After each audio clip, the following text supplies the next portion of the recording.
Hello, fellow gamers. Panther here. And I'm fucking excited.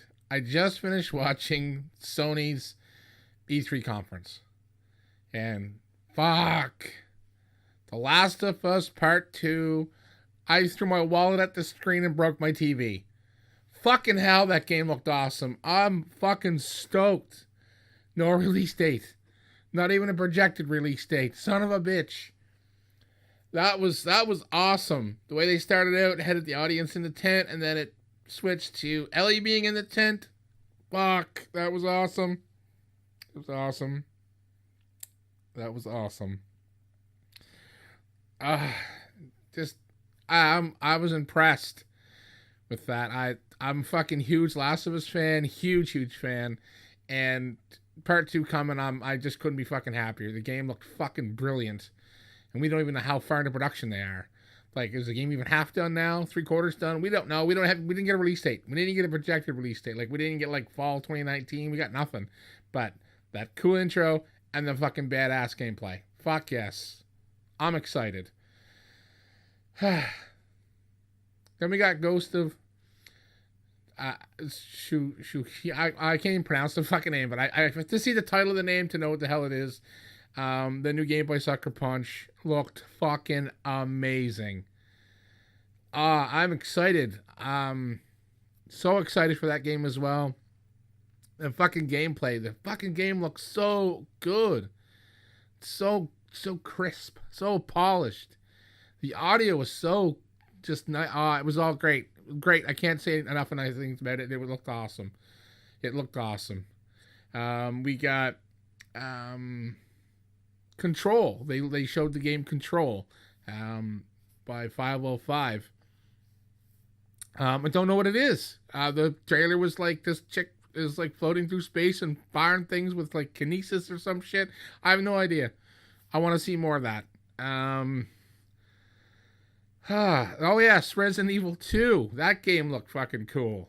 Well, I think it was pretty much just cutscene trailer stuff, but it looked damn good. I'm interested in remake of Resident Evil 2.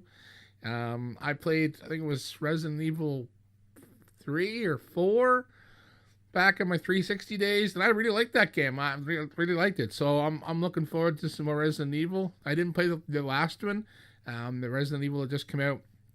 I played the little leak trailer beta thingy thing that everyone played, I think.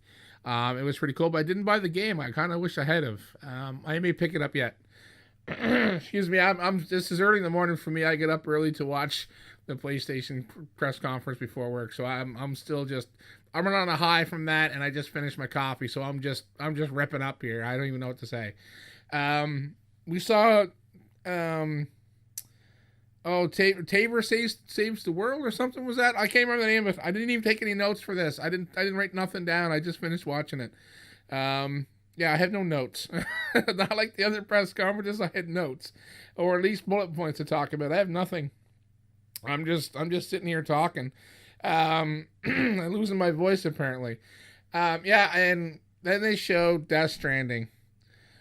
I still don't know what the fuck it is, but I want it. Why? I don't know. It's like, what is this? It's Norman Reedus, and does he work for FedEx? UPS? Is he the Wanderer? He's a delivery guy. He's United States Postal Service now. I have no idea. The game looked fucking cool as shit.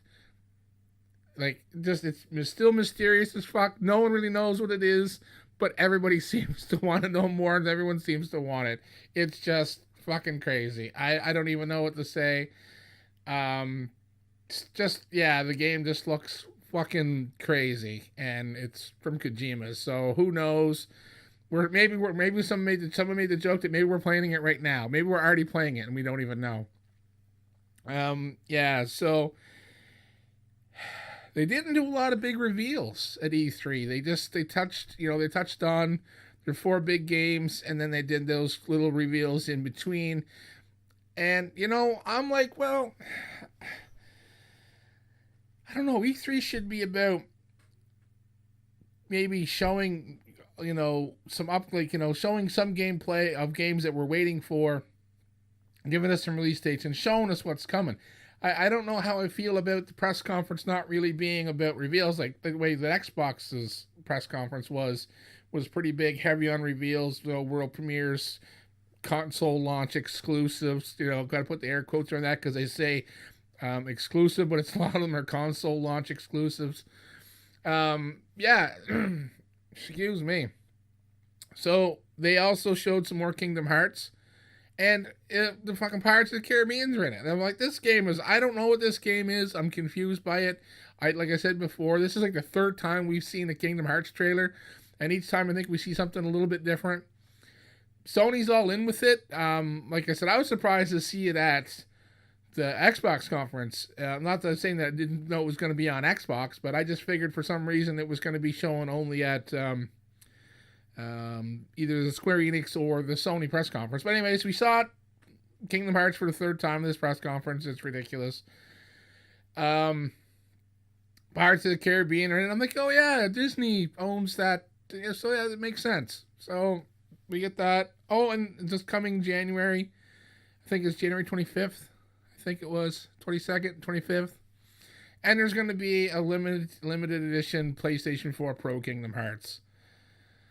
And also, if you buy Kingdom Hearts 3, you get all the other ones remastered, only on PlayStation apparently. So that's a win for Sony for the Kingdom Hearts fans.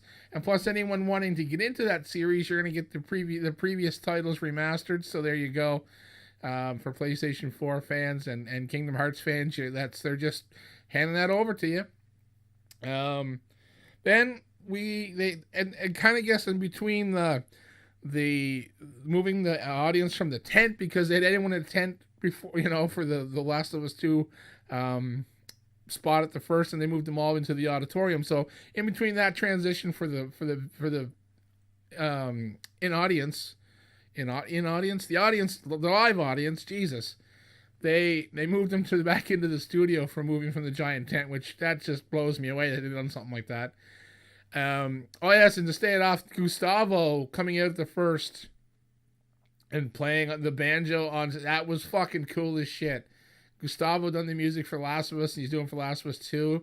He's got such an interesting take on music, and I mean, the music in The Last of Us was fucking awesome. I loved it, and I'm excited to see what he's got for his Last of Us 2.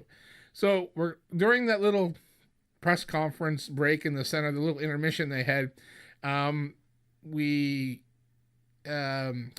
said that God of War is getting a new game plus. It's coming. No time frame on it, but the team's working on it. It's coming. It's guaranteed. It's confirmed. Whatever. Then they showed some Black Ops maps being released. If you pre-order Black Ops 4, you get some previous Black Ops maps. They look familiar to me. I did play Black Ops back in the day. I'm not a COD fan. People know that about me. But then all of a sudden they dropped the bombshell. Free PlayStation Plus game launched last night at the Sony press conference. Black Ops 3 is free on PlayStation Plus. So there you go. They give us the free game, and they announced map pack, and also I think those are pre-order bonuses on PlayStation, possibly, if I remember correctly. Usually I just kind of tone it when they talk about Black Ops and Call of Duty because I don't play Call of Duty anymore. But maybe it's free on PlayStation Plus. Maybe I'll play some and embarrass myself because I'm not very good at Call of Duty. So then we get into Spider-Man, the game that's coming out in September. I have pre-ordered it since last year. I can't wait to play the Spider-Man game. It looks fucking good. It looks amazing. The action was just over the top. Like, holy crap, that sequence in the prison, the combat looked so nice and fluid. The graphics were nice and crisp. The sound was really good. And yeah, that chase sequence around the outside of the prison was like, holy shit, that is like fast and smooth and fluid. It looked really, really good.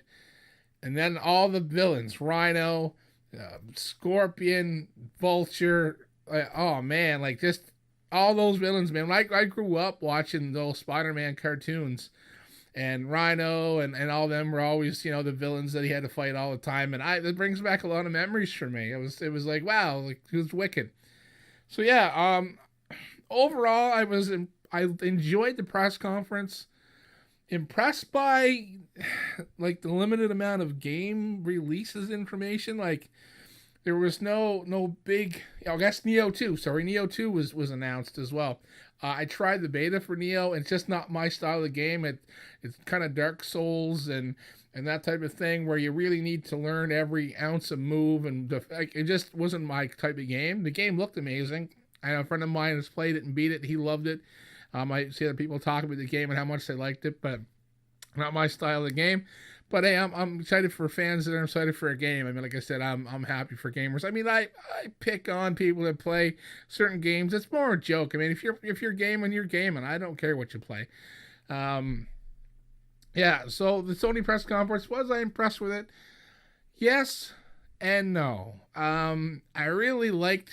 They showed us actual gameplay for those games, and we got to see a little bit more. We got no release dates.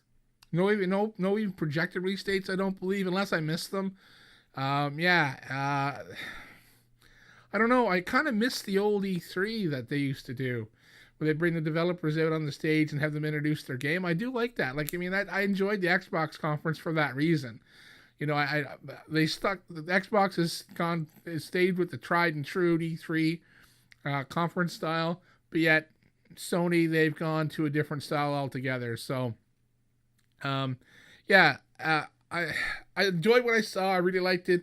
I'm not really sure if I want them to keep this stuff, but I know they get the Paris Games Week is big for them, and then at the end of the year, I think in December they do the PlayStation Expo PSX, which I think maybe that could be their launching point for their new games now. I'm not sure how they're going to do it. I'm excited to see what else they're going to bring us throughout the year. I gotta wait for an Amazon sale, or I'm going to go to the Walmart website. And I'm going to start pre-ordering a bunch of games, and yeah, I'm excited to. It's over, for me. There's not really much else. I'm not interested in a Nintendo press conference because I don't own a Switch, and I don't plan on buying one. After the amount of times I've shit on the Switch and stuff like that, I don't think I could ever buy one. If someone wants to give me one, I could definitely accept free gifts, but I can't go out and buy one. I could never do that. So yeah, this is it for me. My coverage of E3, unless something happens today. This is, like I said, I'm recording this Tuesday morning. I know there's a bunch of other stuff going on, but most of it's show floor stuff. I don't think there's anything. There's no conferences other than the Nintendo one that I know of today. So unless some big news happens to break or some crazy thing happens to happen at E3, this is the last of my coverage for E3 for now. I'm not sure if I'm going to do any other follows up. I don't know if there's anything else coming later in the week that I'm aware of.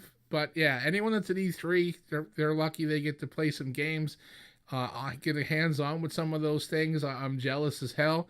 So next year, if E3, someone wants to fly me out to LA for the week and let me go around and wander around with my fucking mouth gaping open and fanboy all over my favorite developers and YouTubers and etc. etc. I definitely accept the some free airfare. I would accept free swag.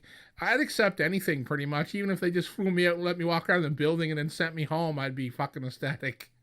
So this is it for me for my E3 coverage. Thanks for listening, and we'll see you next time.